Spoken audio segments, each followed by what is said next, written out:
आज नौबत ऐसी इसलिए बनी, शुरू में आप पूरे विजुअल्स देखिए रिजू जी, शुरू में विजुअल्स देखिए। पहले वहां पे टीएमसी के विधायकों ने जो तस्वीरें देखी हमने, जो दिख रहा है, उन्होंने नारेबाजी शुरू कर दी।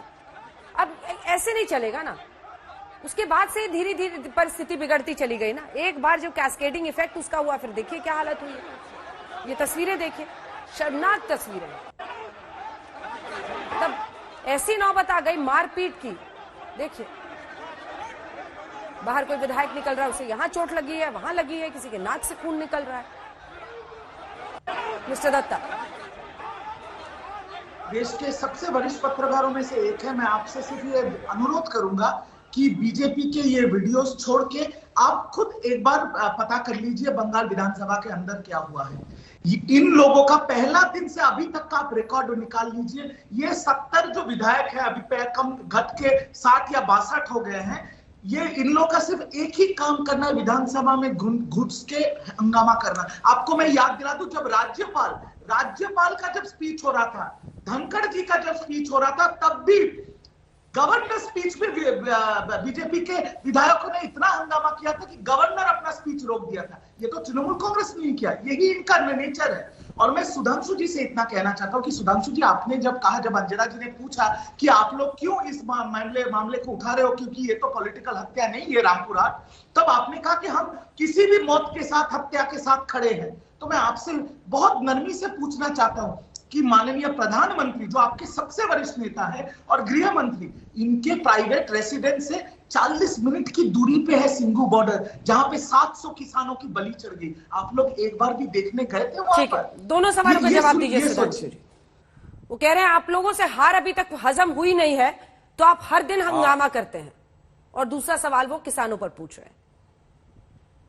देखिए अंजना जी, हकीकत यह है कि हार और जीत तो अपनी जगह है। आज जो बंगाल में परिवर्तन आया है, पहली बात तो मैं कह दूं, जिसको लोग हार कह रहे हैं, अरे 38% वोट हमारा है और 48 आपका है रिजू दत्ता जी। जबकि आपके इलेक्शन स्ट्रेटजिस्ट ने खुद बोला था कि 30% से तो हम शुरुआत कर रहे हैं, ये आपने बोला था। तो आप छोड़िए, उस विषय में मत जाइए। आपका फिर 18 है, हमारा 38 है। अगर आपके स्ट्रेटजिस्ट की बात मान ले, वो कोई बहुत लंबी बात नहीं, मैं आज की बात कर रहा हूं। आप अंजना जी से क्यों कह रहे हैं कि आप जाके विधानसभा का वीडियो चेक करिए? सरकार आपकी है, स्पीकर आपका है, अनकट अनऑडिटेड वीडियो जारी करिए ना, समझ में आएगा शुरुआत किसने की।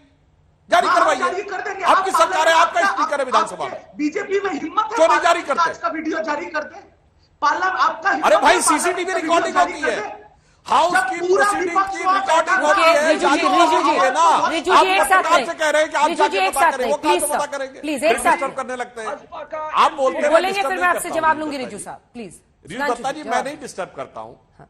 ठीक है, बोलिए सर। रिजू दत्ता जी, मैं नहीं बोलता हूं आपके बीच में, आप क्यों आवेश में आके बोलने लगते हैं? मैं सिर्फ इतना पॉइंट कह रहा हूं कि आप अंजना जी से क्यों कह रहे हैं कि जाके पता करिए? आपकी सरकार है, आपके स्पीकर हैं, सीसीटीवी रिकॉर्डिंग होती है पूरी प्रोसीडिंग की।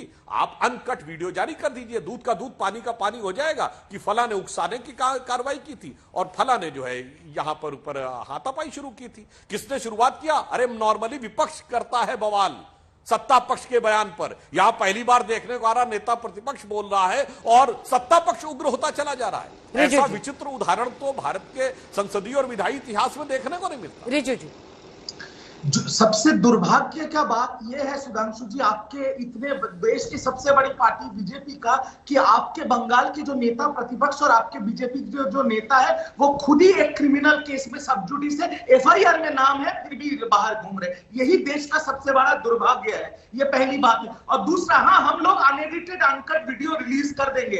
क्या आप और आपकी केंद्रीय सरकार में हिम्मत है आज पार्लियामेंट का अनकट वीडियो और एविडेंस शेयर कर दे लोगों के साथ, लोगों के सामने? जहां पर पूरा विपक्ष जब पार्लियामेंट राज्यसभा में बैठा था, तब आपने राज्यसभा को एडजर्न किया और 0 आवर को खत्म कर दिया जब महंगाई के मुद्दे पे विपक्ष ने बात उठाया। आप पूरे देश के आम जनता को मार रहे हैं।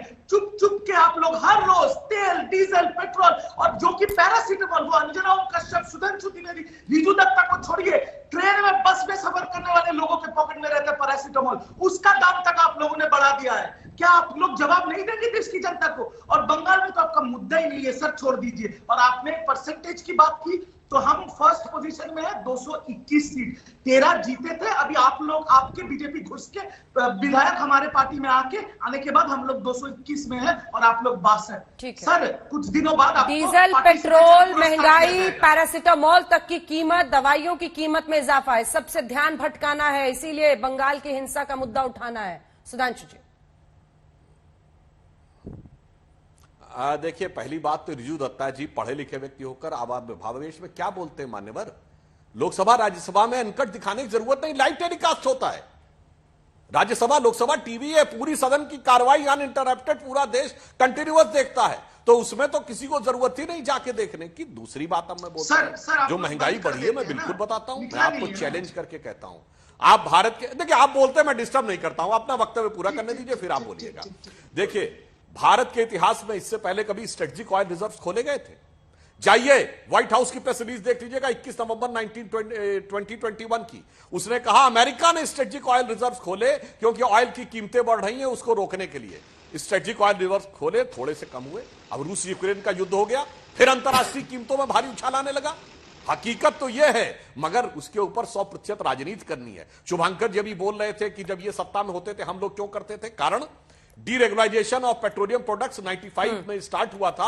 2010 में पेट्रोल अक्टूबर 2010 में पूरी तरह डीरेगुलाइज हो गया और डीजल 2014 अक्टूबर में डीरेगुलाइज हो गया। तो जब आप सरकार में थे तब सरकार के पास अधिकार था उसके नियंत्रण करने का। आज मूल्य नियंत्रण का नहीं है और टैक्स कम करके ही किया जा सकता है। और टैक्स दोनों सरकारें बराबर लगाती हैं, राज्य सरकार और केंद्र सरकार, इसीलिए हर शहर में अलग अलग मूल्य है। अब बताइए आप। सुधांशु जी सिंपल बात, अभी आपने पूरा बहुत अच्छे से समझा दिया कि राष्ट्र मतलब इंटरनेशनल मार्केट में क्रूड ऑयल का दाम ज्यादा है इसलिए आप दाम बढ़ा रहे हैं, ठीक है। पर जब दाम $50 बैरल था तब आप लोग आम नहीं, हम नहीं बढ़ा रहे हैं, मार्केट बढ़ा रही है। एक करेक्शन का तो हम नहीं बढ़ाते हैं, मार्केट बढ़ाती है। जब घटा हुआ, जब $50 एक पहेली है जो कोई नहीं सुलझा पाता सुधांशु जी, चुनाव के बाद ही कैसे कीमत बढ़ती है, ये वाली पहेली पे। अरे नहीं अंजना जी, अरे अंजना जी मैं बता दूं, हम नहीं घटाते, मार्केट घटाती है। जैसे आपने रिजू दत्ता जी और अरे हमको बुलाया है, मार्केट सरकार ने नहीं बुलाया है।